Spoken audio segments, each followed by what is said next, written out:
Oh boy, Oh folks, boy. we actually had a lot that happened this week for once in a while. Yeah. Some new Got an Apple exciting products to talk couple about. yeah, we got new Apple products and we've got a rumored event that could be coming up. Very exciting. I for one am definitely excited. We've got a lot to talk about, which is good cuz last week was boring. There was nothing. Yeah. Yeah. Yawn. And it's us, right? When it's us, there's got to be something exciting to talk about, or else it's going to be boring. Exactly. We definitely don't just make random drama and off-topic conversation. That's not what we do. No, we're professional. We're news anchors, news reporters. Absolutely. We are straight up news journalists, really. I would say journalists, absolutely, in every sense of the word. Every and all. Pull up. I'm pulling up. Look at that. We got news stories. I'm pulling them up today on both monitors. That's right. Very nice. This is a two monitor day. There's just that much to talk about. Oh yeah. This is pretty nuts.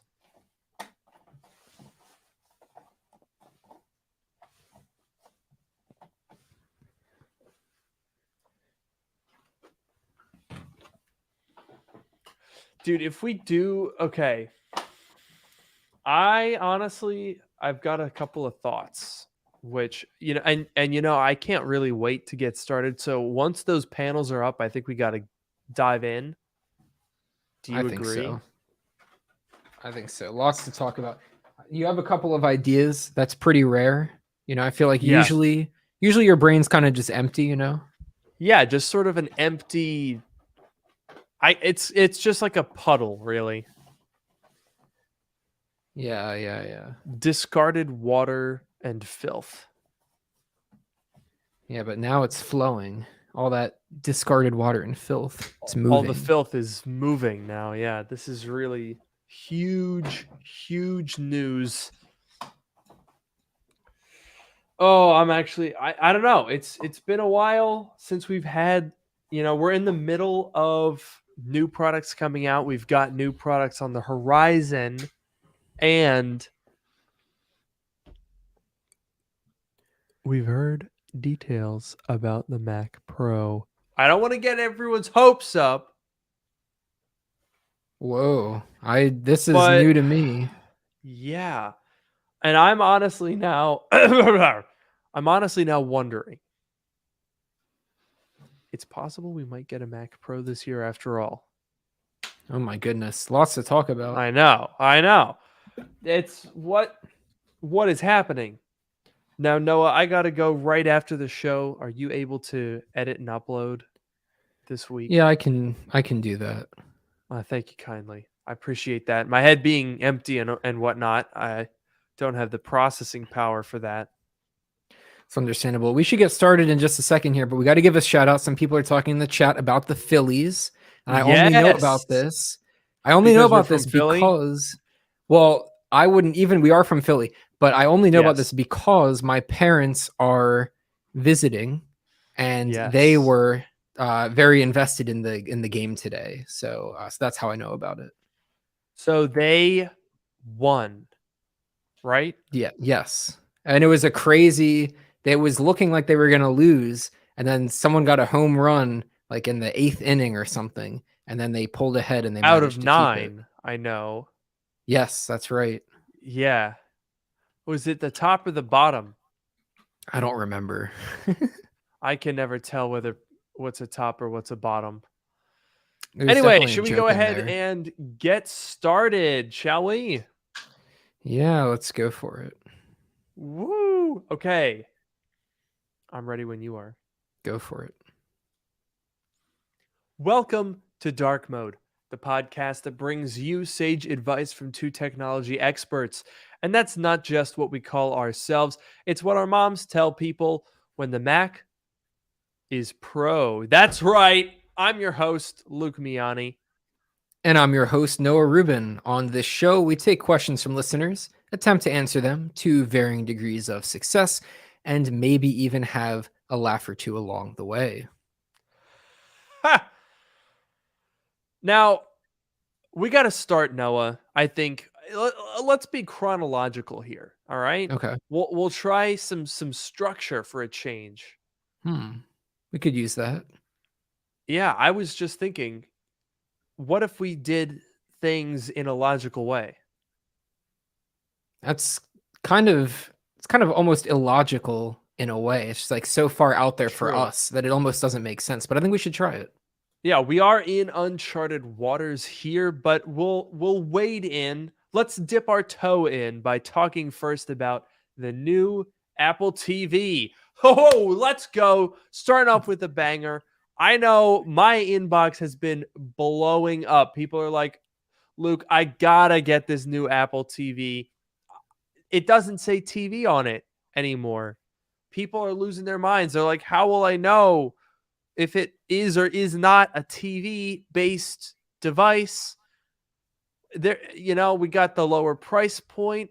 There's an A15 chip. This thing is absolutely, the arenas around the world are blowing up with excitement, confusion, and disbelief over this product. We got to be careful here because we could easily spend the whole hour just talking about the new Apple TV. So we gotta hold ourselves back a little bit here. Definitely, I think we got to rein it in. Noah, do you want to yeah. start us off? Because I know that you were at first confused. Yeah, it's an interesting. First of all, obviously it makes sense every couple of years. Might as well just stick a new chip in the product and put a new one Popular out there move. because if someone sees a 5-year-old Apple TV, it may still be just as good, but people are thinking, oh, that thing's pretty old. It should probably get updated soon. I'm not going to buy it. Just toss a new one in there and might as well call it a new product, right? There you go. So what we now get, I believe, is Dolby Vision, or no, it was HDR10 Plus, which That's joins pre-existing Dolby Vision. I know this is really riveting stuff here, but to me, the features of the Apple TV are completely irrelevant. It's a newer chip, cool. All that means to me is it gets an extra year and a half of software support because it's being released a year and a half after the last one. So there you go. More important than that is our first wall panel falling, ladies and gentlemen. This is huge, great news. But the really important thing, and a lot of people don't even remember this. Ian Zelbo doesn't even remember that there was a new TV at all, which is fair. That's not, I only just remembered it when we were vamping up that we were going to have structure to the show today. True. The price point, $129. Yeah, I think it's interesting what they did. The cheaper price point, you lose Ethernet and you get less storage space, I believe. That's the only differences, right?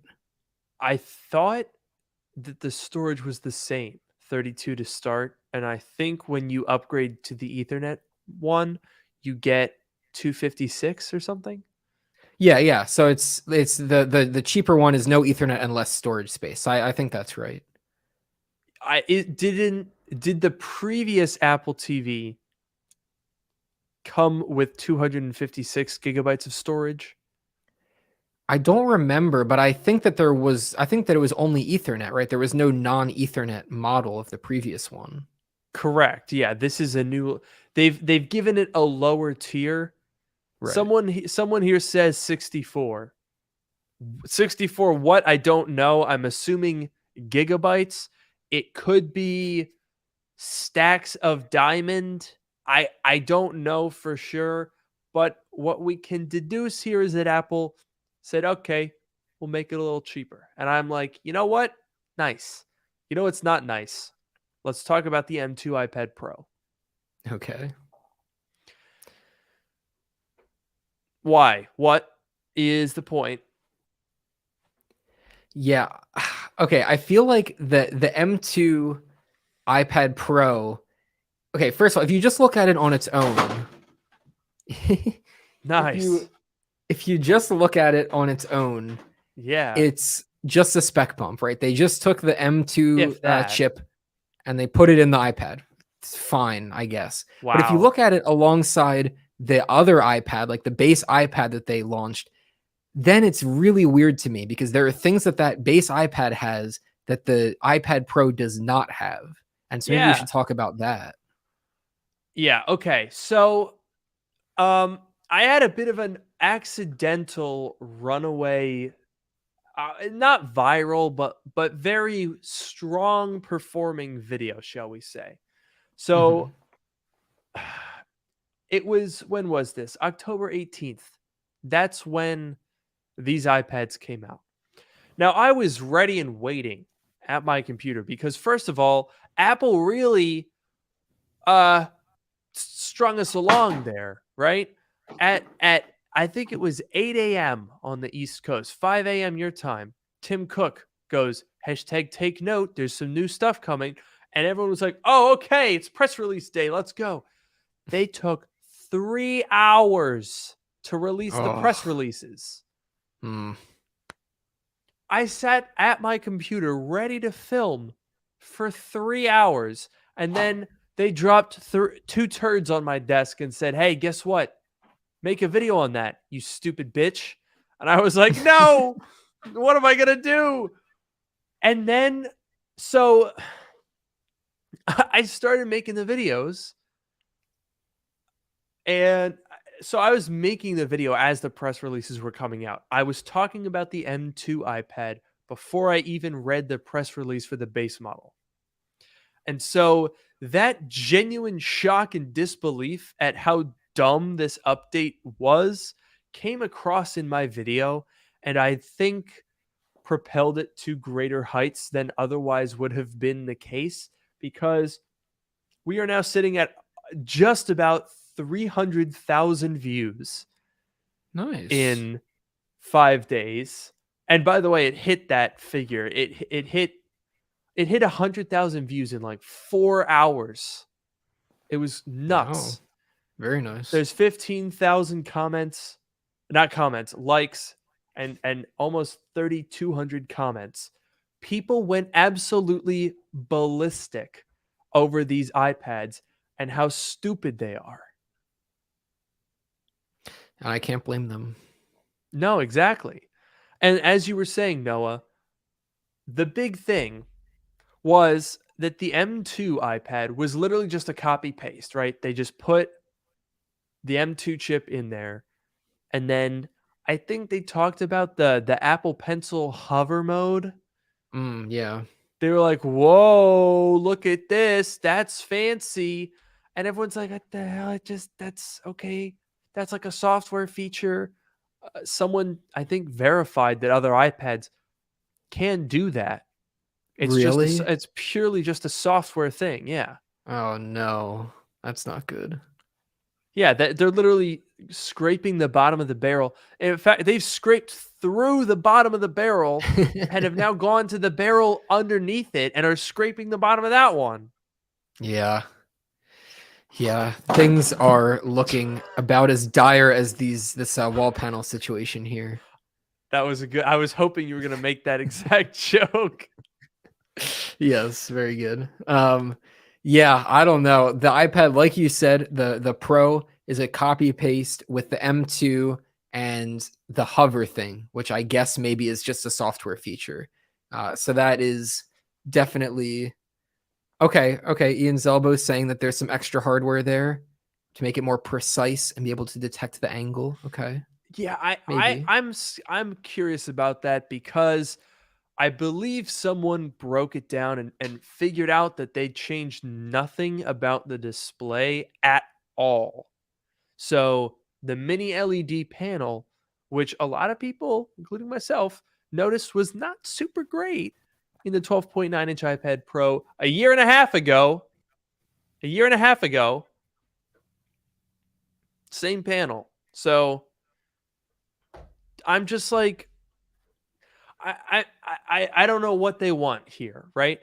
Because for 4 years, 4 years, Apple seems like they just don't know how to top the 2018 iPad Pro. That thing was insanely good. Look at any other Apple product that came out in 2018. They were fine. They were okay. Bless Ah, you. thank you. But none of them were like insane. There was the 2018 iPad Pro. I mean, well, okay, yeah, that was the big one. The the iPhone 10s and 10R, right? Cool. The 2018 MacBook Pro, you had one of those, thermal Hmm. throttled like a crazy guy. Yeah. Insane. There was a 2018 Mac Mini. That was good for a couple of years. There was the MacBook Air, got the butterfly keyboard. A lot of people thought that actually made it worse. 2018 was a boring year. There was not a whole lot that happened except for the iPad Pro because they literally said at that point, we had been looking at the iPad as a dying product. There were videos on the internet, all online videos where people were saying the iPad is stupid. It doesn't really do enough anymore. And then Apple said, hey, guess what? What if we completely flip the script and build the best tablet the world has ever seen? And we're all like, you know what? I'll take it. And then they just don't know how to make it better. They skipped 2019, 2020. They didn't do anything. They added the ultra wide camera and a LiDAR sensor, and everyone was like, I don't care about that. It's an iPad. I'm not using it for pictures. The year Hmm. after that, they said, hey, guess what, guys? We put the M1 chip in it, and we were like, I didn't need that. I didn't need more performance anyway. And then now M2, they just haven't done anything with this product in 4 years. Yeah, and like you can argue that it's like already such a good product that it's like what would you even want them to do? But I will say that on the base iPad, they did two things that I really liked that we can talk about. One is moving the camera Okay. to make it horizontal orientation, and the other Yes. one is the keyboard, which was like Mm. completely new keyboard. It detaches, it has function keys, whatever. Those two things I really liked, and they did not come to the iPad Pro, and that I kind of understand it, but it kind of perplexes me, and it definitely disappointed me. I want to say this because I know that you want to say something, but I want to just say Mm. this, that I think that the iPad Pro, the new one, actually like disappointed me. Like I was already not going to get one. I already had no intention of getting one, but after seeing it launch alongside the other iPad, it made me even less likely. It was already zero, but if I had any chance, it was Yeah. even less likely because the camera is in the bad place. I just used FaceTime on my iPad The today, and it was bad place. horrible. Yeah, good one. Good show. Good It's show. I used FaceTime on my iPad today, and that camera is so horribly placed. If you look at the screen, it looks like you're staring out like off into the distance. It's not good for that. And if you have it in portrait mode and you look at the screen, it looks like you're looking down on someone. Not good. And the No, keyboard, like the exactly. keyboard It's missing all of weird. that stuff. It's missing it. So it just made me, Mhm. I feel like give it a year or two and Apple will figure it out and then it'll come to the Pro and then maybe I would think about it. But seeing the Right. new Pro alongside the other iPad made me even less likely to buy the Pro if I had any chance of buying it. See, but that was an interesting thing that you just said there. You said give them a year or two and it'll come to the Pro. Why not start with the Pro? I agree. We've been wanting an update for a really long time. If they had done those things on the iPad Pro, nothing stopped them from doing it. And if they had done those things, we would have been like, "Hey, cool, nice. I like that. I'll take that." But they were like, "No." Now, here's what bothers me about the way that they did this. So those two things that they did with the base model iPad that's not a base model at all because it's $450. Yeah. Uh, the thing that pisses me off is, first of all, It was the laziest product they've ever done. They copy and pasted the iPad Air from 2020, the 4th generation iPad Air. It's identical.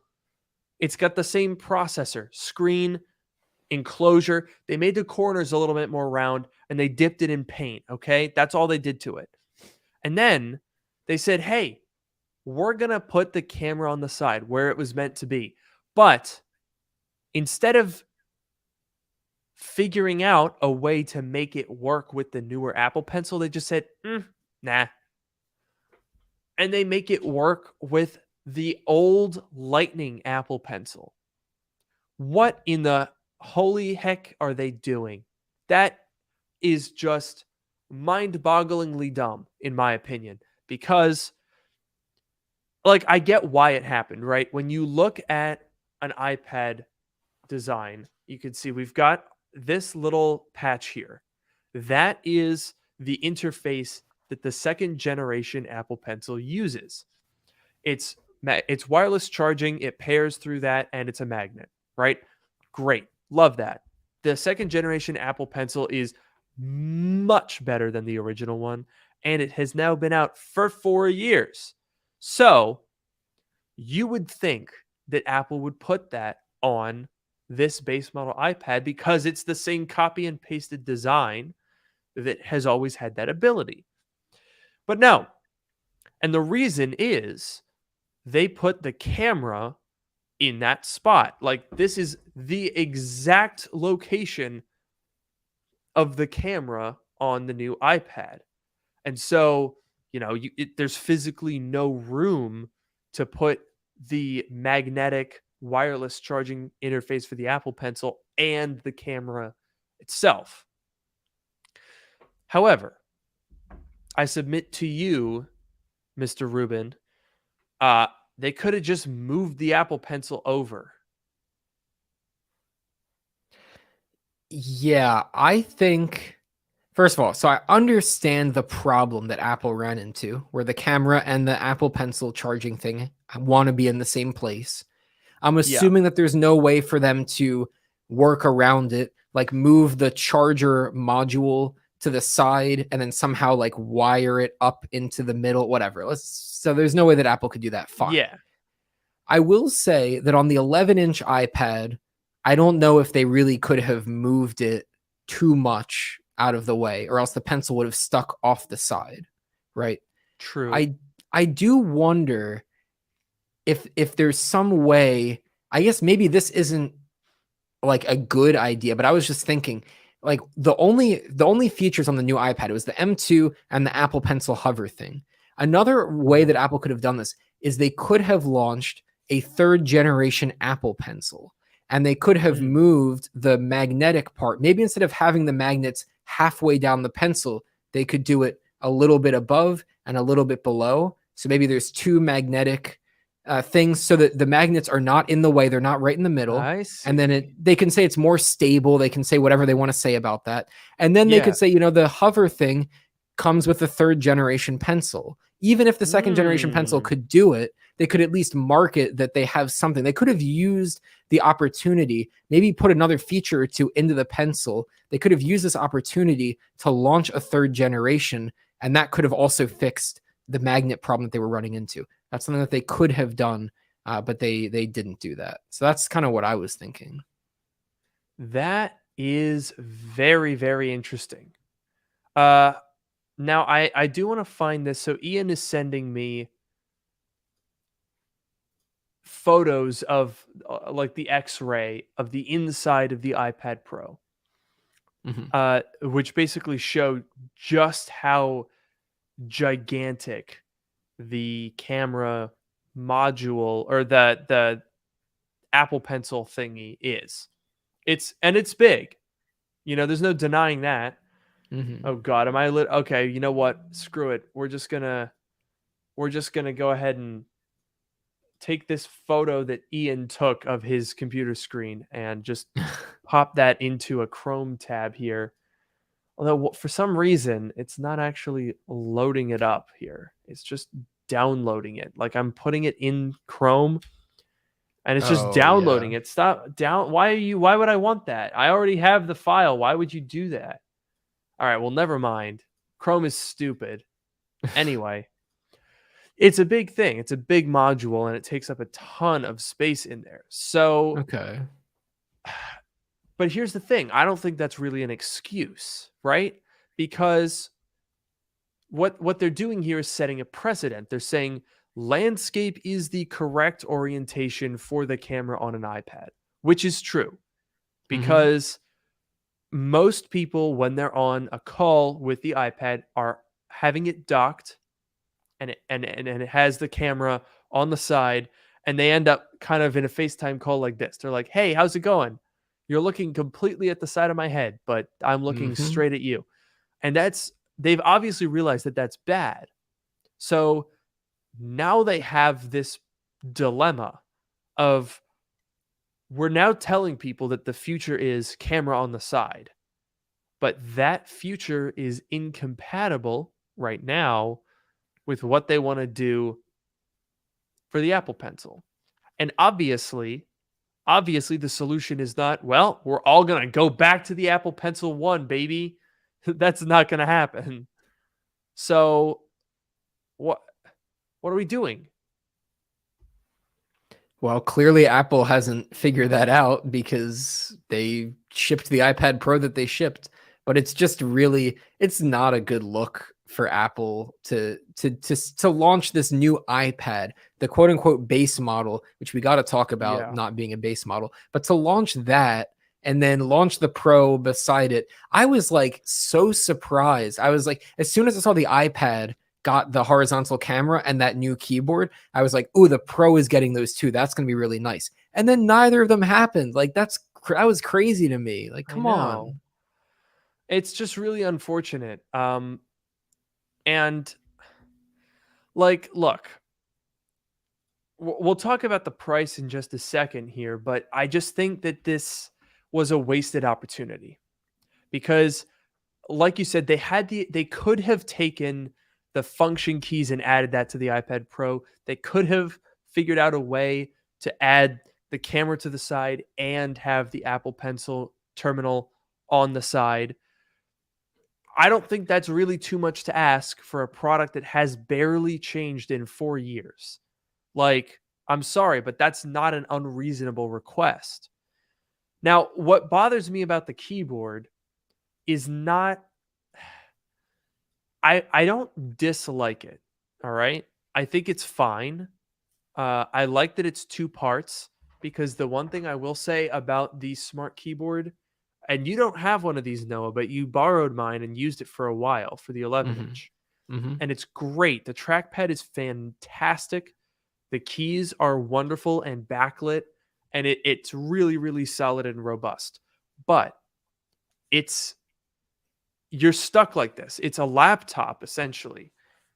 You either use it as a laptop or you pop it off. That's your Right. only option. So this new keyboard does give you a little bit of flexibility insofar as it's a stand on the back with a keyboard that you can detach and that you can fold around. So you kind of get the best of both worlds. However, the reason that I don't like it is because it is exclusive to this iPad. Mm-hmm. And the problem with that is if you buy an iPad Air, you can use the normal keyboard case for an iPad Pro. And what that means is if you are a customer who bought the iPad Air 4th generation in 2020 because you liked the iPad Pro design, you wanted to wait for it to come to a cheaper iPad, you saw it come out on the iPad Air 4, and you bought one. And then let's say an Amazon discount came around and you picked up the smart keyboard, the magic keyboard, whatever they call it. Now, if you've decided that it's time to upgrade once again, you can go out and buy an M2 iPad Pro 11 inch and you can just keep using that keyboard. The same thing works backwards. You can buy that keyboard, which came out in 2020, and you can use your original 2018 iPad Pro with it.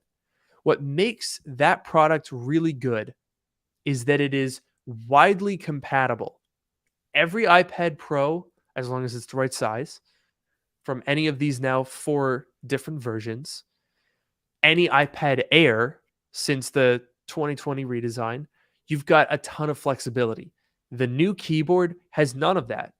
If you buy this base model iPad, and we can go on apple.com and you'll see why that's so bad.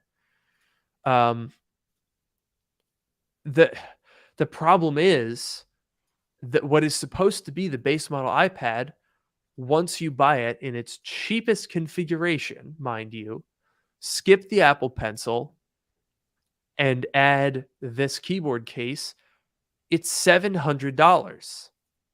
That is no longer a base model, and you've locked yourself out of an upgrade path because you can't say, oh, in a year, I'm going to give this iPad to my kid or to my parents, and I'm going to buy the iPad Air or Pro, but keep my $250 keyboard. No, your $250 keyboard is locked to this. It's just, I don't think that's a good idea. And is that because the connector is like in a different place? Or the size? Yeah, maybe? essentially. So basically, the reason that they've done this is because the base model iPad does not have the smart connector. I So see. on the back of your iPad Pro or Air is, and they've had this for a while. I think they introduced it with the original iPad Pro in 2015. Just those little 3 dots, the smart connector. That's what lets you use Apple and other manufacturers' magnetic devices. Like that. That's how the smart keyboard pairs. So you got those little 3. I forget what those are called. They're like push pin. There's a term for those that sounds fun, but I forget what it Yeah. is. But it's just basically push pins that connect to it when it's on there magnetically. It's great. The fact that the base model iPad does not have that means that you are locked out from using not only Apple first party accessories like the Magic Keyboard, but also the wide network of other potentially compatible smart connectors. And because they rounded the corners even more, which I guess is part of their trend and what they want to do, but because they did that, even if it did physically fit other cases, it doesn't actually physically fit them anymore because the corner rounding is off. And so I just don't think that was a good idea. Sorry, I've been talking for a while. What do you think? No, I agree. I think it's really weird. Like the keyboard situation, it kind of mirrors with the pencil situation because we got to talk about the crazy adapter thing that they had to do with the Apple Pencil. But all of it, it's just those two things are so weird, and the pricing and like the strategy of like where this is gonna fit into the lineup, it's all Yeah. just so weird. Yeah, I mean the iPad lineup is so crowded right now. You've got the so how many are there now? You've got the base model iPad. 2 of those. 329 and 449. Then there's the iPad mini, which is 499, but that's smaller, but also nicer than the base iPad, theoretically, somehow. And then on top of that, you've got the iPad Air, which brings back a lot of the features that you lose on the iPad. Good. That's $599. And then $799 and $1099 for the iPad Pros. I don't think this makes any sense as a lineup. The iPad is IMO not as important or as popular as the Mac lineup, but Apple has a more crowded iPad lineup than they do Mac. That's weird.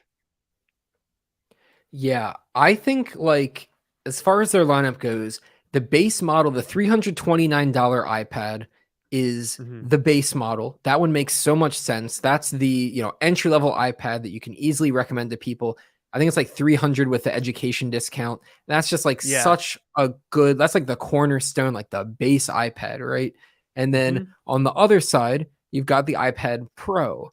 And that, it's got the most powerful specs, and it's got, well, maybe that's kind of debatable, but let's say like it has the nicest screen.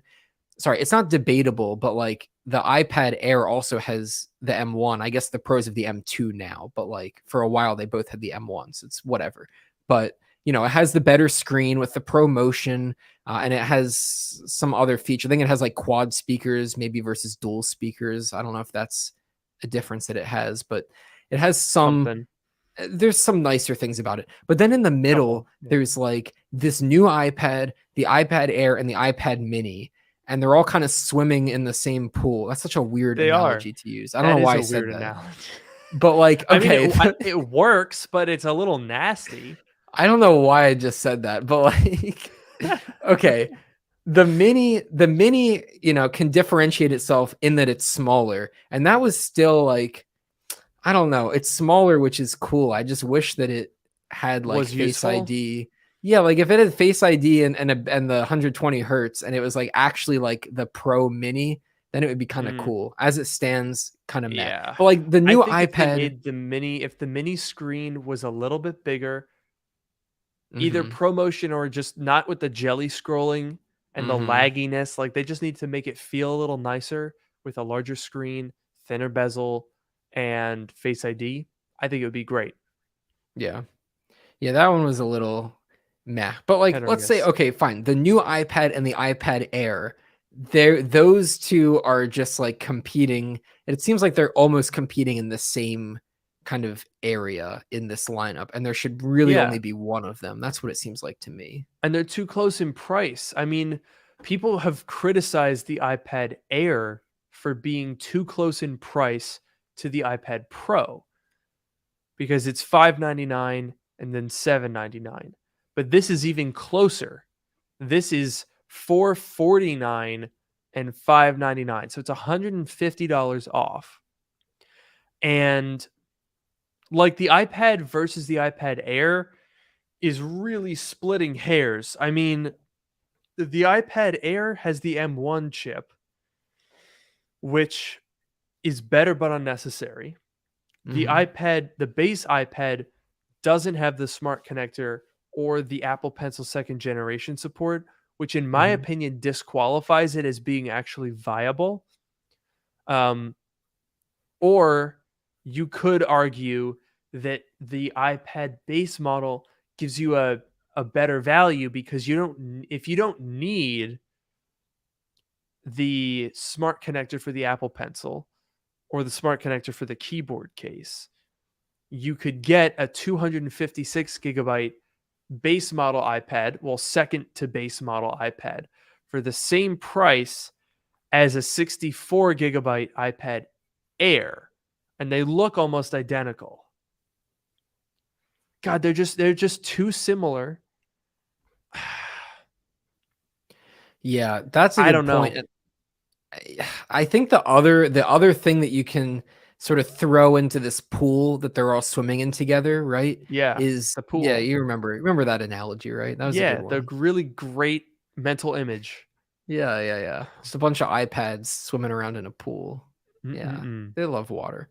The other thing you can throw in there is like a refurb iPad, like a refurb Pro from a couple years ago, maybe even a refurb Air, right? Take a last gen product, which is still great. My 2018 iPad Pro is still just as great as it was on day one, and you get that at a discount, and you toss that in there with the Air and this new iPad, and then this pool that they're swimming in becomes even murkier. It's already so full of who knows what.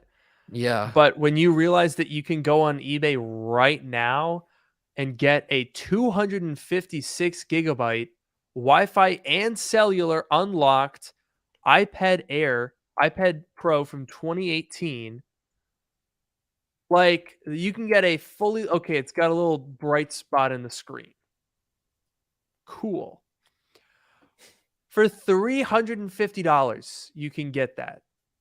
A 256 gigabyte with cellular.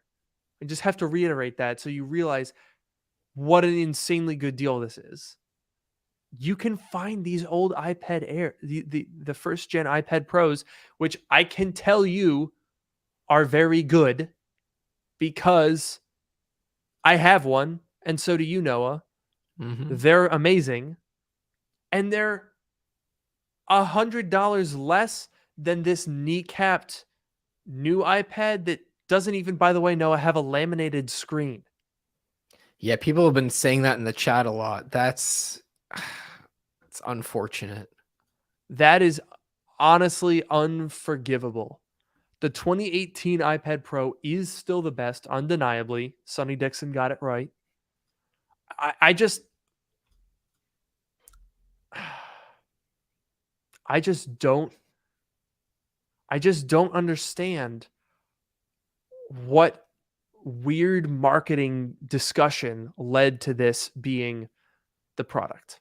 If they laminated the screen, discontinued the old one, and put this exact product, even with the weird lack of smart connector and lack of Apple Pencil second generation support, if they just made the screen laminated and put it at $349, I would be telling a completely different story. I would be saying, bro, this is the best update ever if they did that.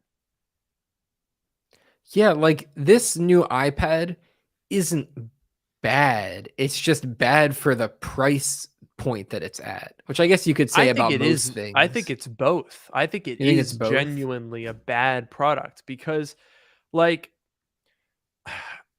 I understand that for some people, the keyboard connection and the Apple Pencil support might not be that big of a deal.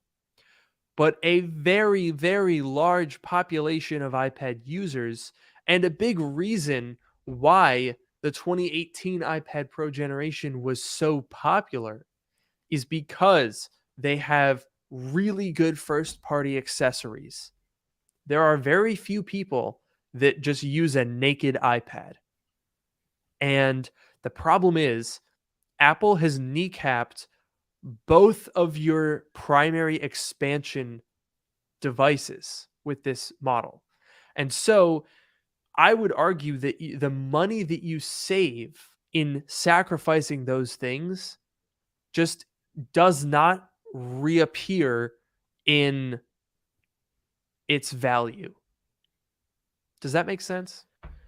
Yeah, I think that's fair. I think it depends on, who's buying the product. Because I think if you saw this new iPad, maybe not at $329 like the old one, but like you said, $349, let's say, if this is more competitive or more similarly priced to the original iPad, then you could argue that it's for a different audience. A lot of education customers will buy that iPad.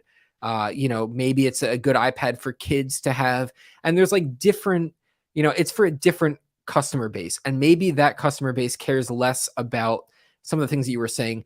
I agree. Personally, I agree that it's worth spending a bit of extra money to get into at least an Air, I think. I think if you're going to buy this iPad at what is it, $349 or whatever, or $449, if you're going to buy this new iPad, you might as well go for at least an Air or like a Refurb Air or Refurb Pro or something. I wouldn't get this one.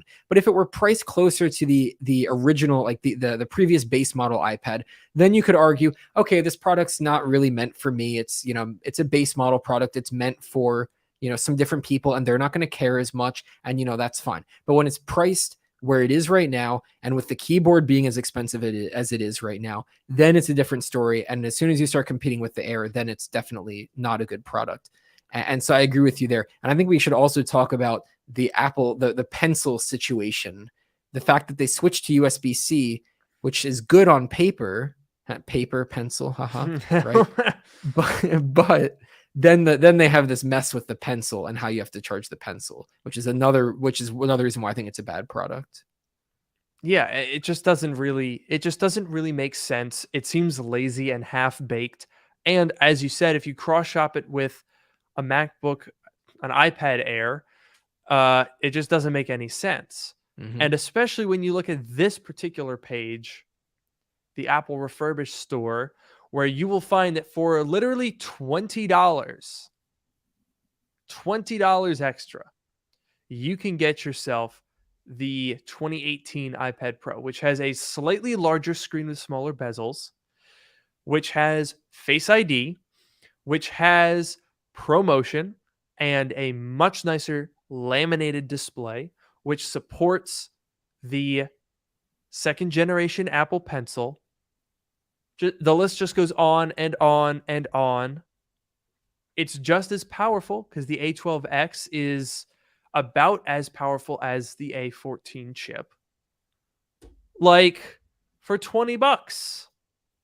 Are you kidding me? I am absolutely going to take that. You can get the 256 gigabyte for $539. Yes. I'm going to take that deal. Thank you very much. Yeah, this new iPad, this new base model iPad, base model in quotation marks, does not make sense to me. You know what does make sense to me, Noah? What's that? The rumors that there could actually be one more Apple event for us this year. Ooh, one more thing. Very exciting. Perhaps even a few more things at this Mm. event.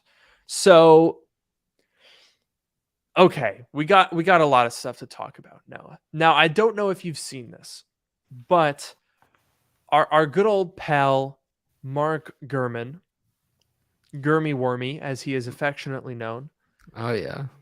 talked about a whole bunch of new Macs coming our way, including updated MacBook Pros, finally a new Mac Mini, and you guessed it, drum roll please, Mac Pro. Woo. And this is really, really interesting. So Gurman says that Apple is continuing to work on an Apple Silicon Mac Pro. Specifically, there is apparently a Mac Pro with 24 core CPU and 76 core GPU with 192 gigabytes of memory that is Nice, very currently nice. in the works, which is quite interesting. Now, Yeah. Gurman is expecting this Mac Pro to be offered with options for 24 and 48 CPU cores. So he thinks another tier, and up to 152 graphics cores and 256 gigabytes of unified memory, Wow. which is that's ridiculous. Yeah, imagine the price, dude. Imagine. I don't even want to think about it. I mean, we have to imagine that it would be at least $10,000, Oh yeah. Come on. 20 even. That's rookie numbers. We gotta pump those numbers up. See, okay, so here's the problem that I'm facing. I feel like I absolutely must review the Mac Pro. Mm-hmm. I never owned the 2019 one. That's the only Mac of the past 10 years that I have never owned. Because I just could not justify the expense. And unfortunately, Noah, I think we are arriving at a similar situation here. I don't really think I need any more than my M1 Ultra Max Studio. Yeah. Yeah, those chips are they're just good, and especially they're good and they're optimized for this kind of work. And they've reached the point of diminishing returns. Yeah. Like I don't think that adding an additional 28 CPU cores and an additional 96 GPU cores, I don't really think that's going to net me all that much in full honesty. Yeah. So it does make me wonder. And also apparently these are M2 based, which is a little disappointing because part of my coverage of the M1 Ultra was that the M1 core is only really gonna get you so far. When you just add more and more and more and more cores, you basically start outpacing people's workflows because there's only so many cores that these workflows can actually use. And that's true of third-party software, but it's also true of Final Cut Pro. I did not observe any difference between 48 and 64 GPU cores. Literally did not make a difference to me. So going just chucking in another 90, what's that really going to do? Yeah, I definitely agree because there's like you said, the amount of cores that you have and then the strength or the power of each individual core, right? And depending on your workflow, you can parallelize things. You can, do computations in parallel where you can send, different work to different cores to do. But at the end of the day, there's going to be a situation where there is a core that has a discrete unit of work that it has to do. And Yep. the core is going to do that work, and you're not going anywhere until that core is done doing that work. And so you do need to have more powerful cores at that point. There's only you can only break up a task into so many sub pieces, right? And some tasks don't break up very well. Some tasks can be parallelized very well. Some of them cannot be done as well. And even if something can be parallelized well, that doesn't mean that it's actually implemented well, that it's actually written well in the code.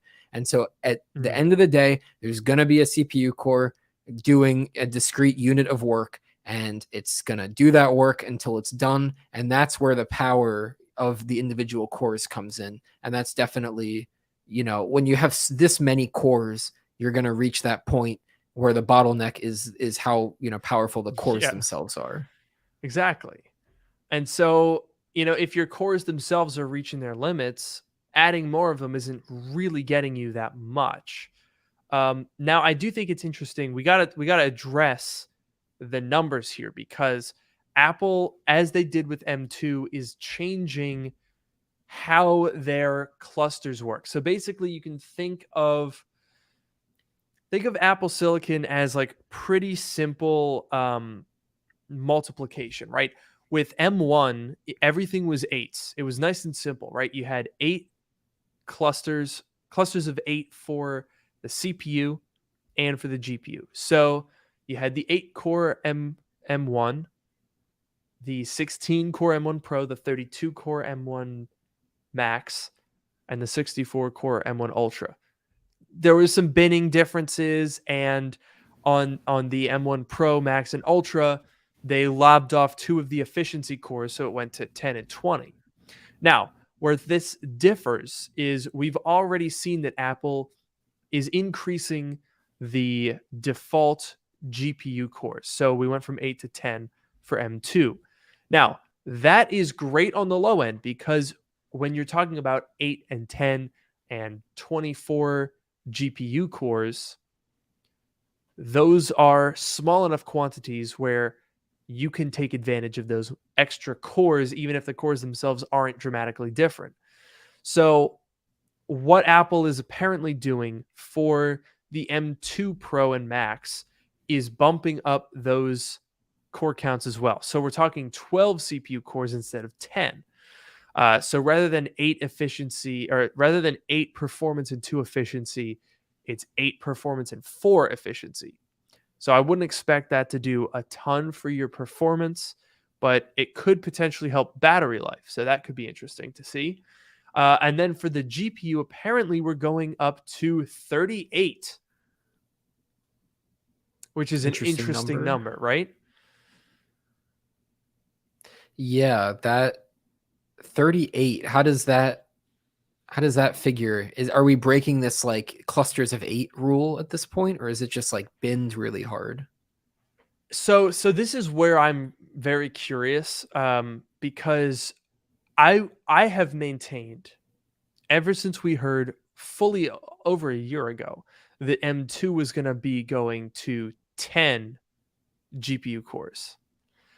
I have always assumed that, okay, well, there's your new cluster, right?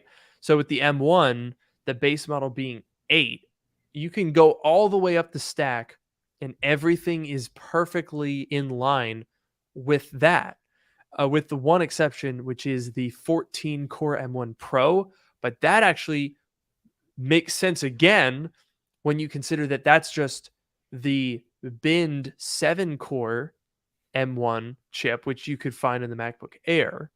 It's just 2 of Right. those. But everything Mhm. else, it's all divisible by 8. 38, though, and this is true, is not divisible by 10. That's true. So I had been predicting that the M2 would be 10 GPU cores, the M2 Pro would be 20, and the M2 Max would be 30 binned and 40, Mhm. etc. I don't know where they're getting 38 from. Um, and then that goes to 76 and then 152, which is a very odd number. Yeah. It's interesting. I mean, 152 is essentially 4 M1 Max GPUs. So it's that 38 number, but I frankly don't know what they're doing to get to that 38. Um, I mean, I guess if you think about it as no, it just doesn't make sense. Because 32, if you add one GPU core to each of those clusters, no, that still doesn't add up. Because if it was 4 clusters of 9, it'd be 36. Mhm. So is it like it's 32 plus 6 GPUs split across 4 clusters? What? Yeah. Yeah, maybe I don't know if they're doing one where like maybe some of the clusters they've been one core, and then on some clusters they've been 2 cores, and then they're like taking some of the 1 core bins and the 2 core bins and they're like assembling them together. I don't know. That's weird. Yeah, I'm not. None of this is really making sense.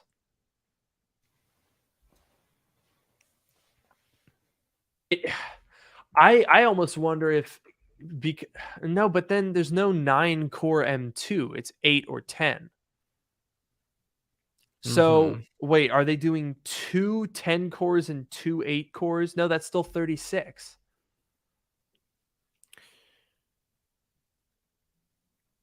right? I don't yeah, I don't know.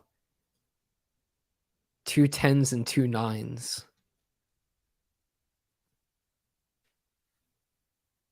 I don't understand. But there's no 9 core M2. I really don't know what they're doing here. I'm hoping against all odds that that means that they're actually changing stuff with the M2, because we talked about this last week or 2 weeks ago. I can't remember. Time is a blur. Essentially, the problem that Apple is going to run into here is if they keep dragging out these generations, we get longer and longer and longer on the same older architecture. So the M2 is a tweaked M1, which is from 2020. And we're now apparently going all in on that generation, putting it in like the Mac Pro for like 20 grand. And I'm a little skeptical on, like, let's say that I was a production studio that needed the most powerful Mac Pro.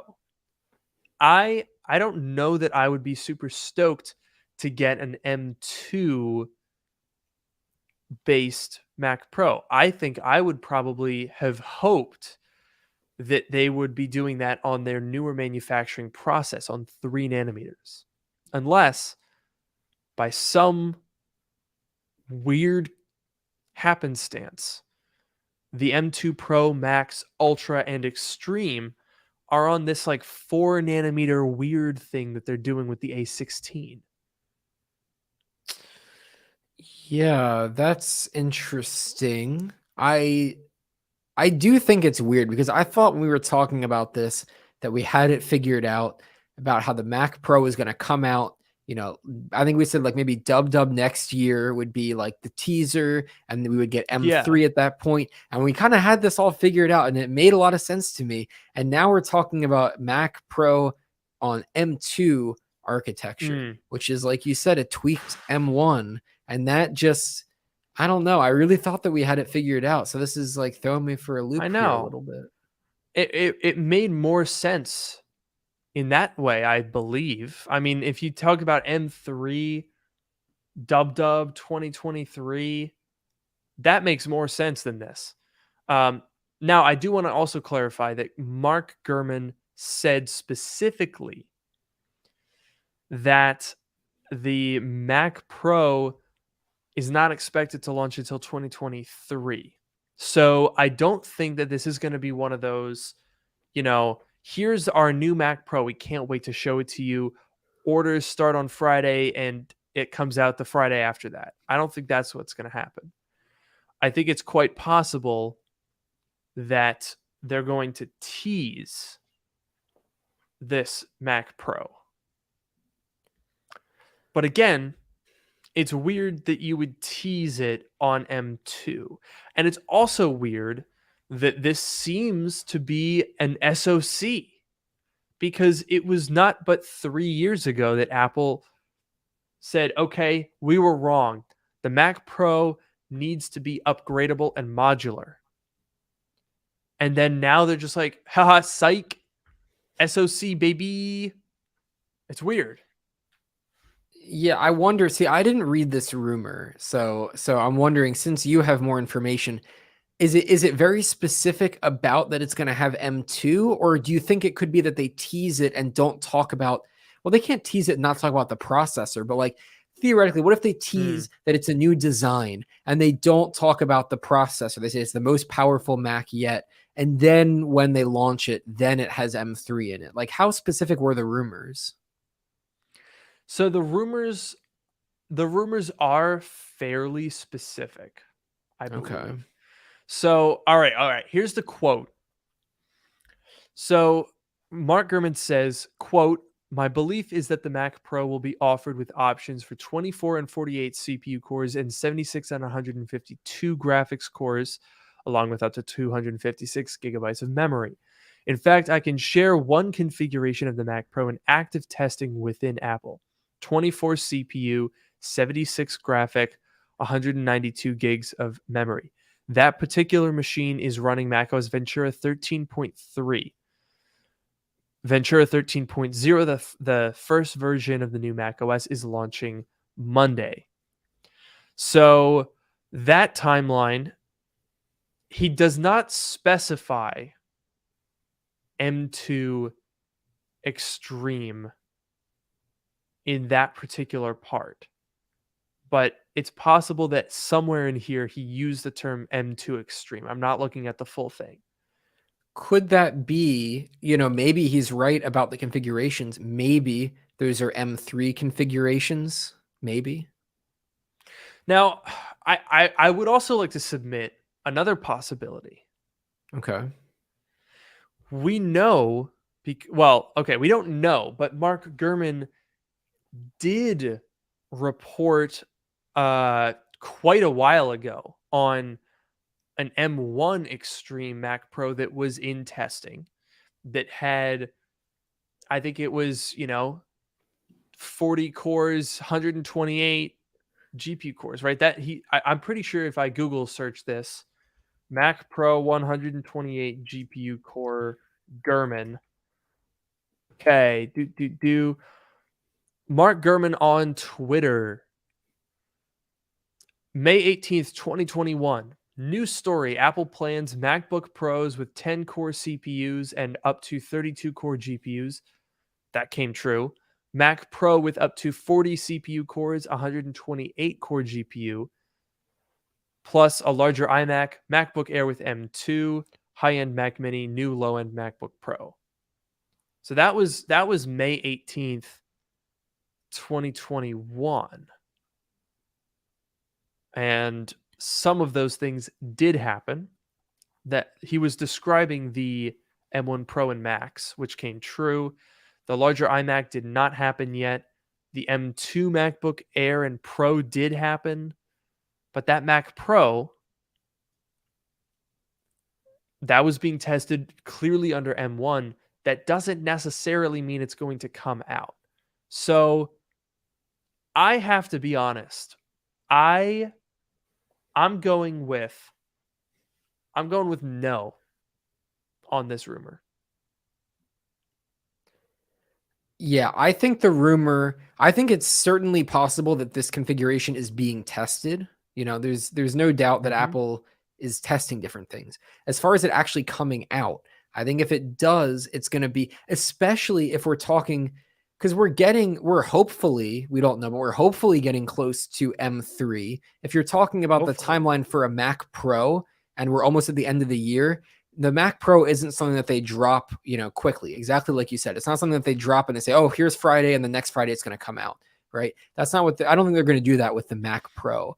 And so when it would actually launch, I feel like, hopefully it'll be close to the M3 launching. So I would say that this configuration being tested is probably either an M3 configuration or it's just an internal configuration that they're testing things with, and it's not going to go to market. So I agree. I don't think that an M2 Mac Pro is going to launch. I don't think so.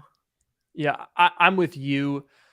Not least because one would assume that if Apple is doing that, they'd also need an M2 Ultra.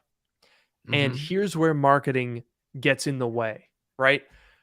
Picture this.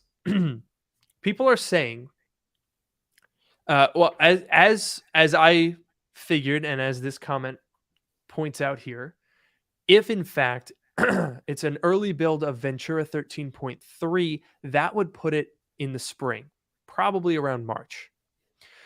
So that would mean that between now and March, we'd also need to get an M2 Ultra. Now, I don't know about you, Noah, but I think it is almost 0% possible that Apple releases an M2 Ultra chip this month. The M1 Ultra came out this year. There's no way they're going to iterate on it, especially for something that's high end like that. That is not, they would not do that. Like doing 2 iPhones in a year, sure. Doing multiple levels of iPad, sure. You don't do that with your $5,000 Pro machines. Those are not on yearly cycles. People are not buying those annually. So there is no reason for them to do an M2 Ultra. That's why I said I think they skip it completely. Don't do an Ultra or an Extreme until you get to M3. That spaces it out more, and it makes it a more noticeable upgrade because it's on that newer process. Yeah, definitely. I mean, M2 Ultra, versus M1 Ultra would be such a small it would be a difference. It would be a small difference on like a fancy, like high tier product that you just launched, and there's no obviously there's no reason to upgrade. But even if you're someone who's new and coming into the market of a Mac, coming into the Mac Studio market for the first time, right? Mm-hmm. And you see this new M2 Ultra Mac Studio, compare that to the M1 Ultra one. It's really not that much of a difference. I don't think people are going to think the Mac Studio is still new, right? There's no need to upgrade. It's like the Mac Pro, we've now gone a year on the Mac Pro, and I think we're going to get a spec bump. It sounds like we'll get a spec bump this year. But the Mac Pro, the MacBook Pro, what am I saying? The MacBook Pro had this new design and the new chips, and then that lasts for at least a year. And then you can, do a spec bump. the Mac Studio is even a higher tier than the MacBook Pro. You got to give it at least a year before you do a spec bump. And there's no point to do a spec bump with M2 because it's such a small difference. Exactly. And I think we talked about this all before, where it's like you can bump your lower products every year or twice a year. That's what Apple used to do. Remember early and late 2011 MacBook Pros? There was early and late 2013. They did, I mean, they refreshed the 15-inch MacBook Pro in 2019 in May and then launched the 16-inch in November. Like on even up to MacBook Pros, you can do twice annual updates and people will just be like, okay, cool, nice. But for the Mac Studio, that would just be counterintuitive. And for the Mac Pro, I mean, there's no way they're going to be doing a new Mac Pro every single year. That's just, it's not necessary. On the PC side of stuff, there's always a new high-end chip. They're always trying to get people from older generations to upgrade. But Apple doesn't really play by those rules. In fact, the Mac Pro right now hasn't been touched in 3 years. Before that, they let it simmer on that stove for 6 years. You really think they're going to rush a Mac Pro? No. Yeah, and I will just say, as far as like the MacBook Pro, you're saying the MacBook Pro used to get refreshed twice a year. I think that that's even a relic of the past, or that's kind of a weird way to put it, but like that's back in the Intel days where Intel would release these new processors and Apple would say, okay, there's a new processor that Intel has for us. Let's just pop it in our computer. But now that Apple controls the processor line and they're building their own processors, they I don't think they're not going to do these twice yearly upgrades because there's no need to. These processors are already so they're plenty powerful. Whichever computer you buy, if you're buying one of the M1 or M2 models, it's plenty of power for what you need, and it scales up Pro Max, whatever. There's no reason to refresh them so frequently. I feel like Apple was doing it in the past because Intel happened to have a new thing on the market, and because those laptops had some issues with like thermal throttling and kind of being underpowered and whatever. But I feel like now, if anything, the timeline should slow down rather than speed up now that Apple has more control over, their whole products. Yeah. I mean, I think it should speed up a little bit, like compared to M1. Sure. M1 was a little too slow, in my opinion. Compared to the Intel days of 2 refreshes a year, I don't know if that's entirely necessary. But M1 was a little bit slow. So I think relative to the Intel days, it certainly shouldn't be any faster than that. Could maybe slow down a little bit. Relative to M1, I agree. M1 was a little bit slow, but it was the first one. They're getting there, and now they're kind of there. So hopefully it'll pick up a little bit from there. Only time will tell. But you know what else time will tell? What's that? Is the overness of this episode of Dark Mode. Yeah, I think it's let's see here. Yeah, I think it's over.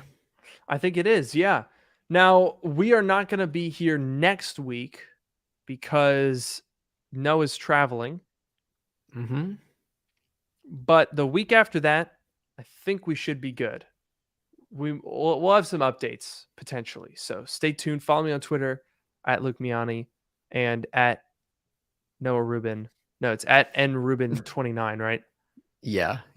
Yes. Follow us on Twitter. We'll keep you guys posted. Honestly, at that point, we might be staring down the barrel of event invites. Oh, that's exciting. Yeah. Ooh. Anyway, thank you guys so much for watching, listening, hanging out with us tonight. I've been your host, Luke Miani. And I've been your host, Noah Rubin. Have a great night.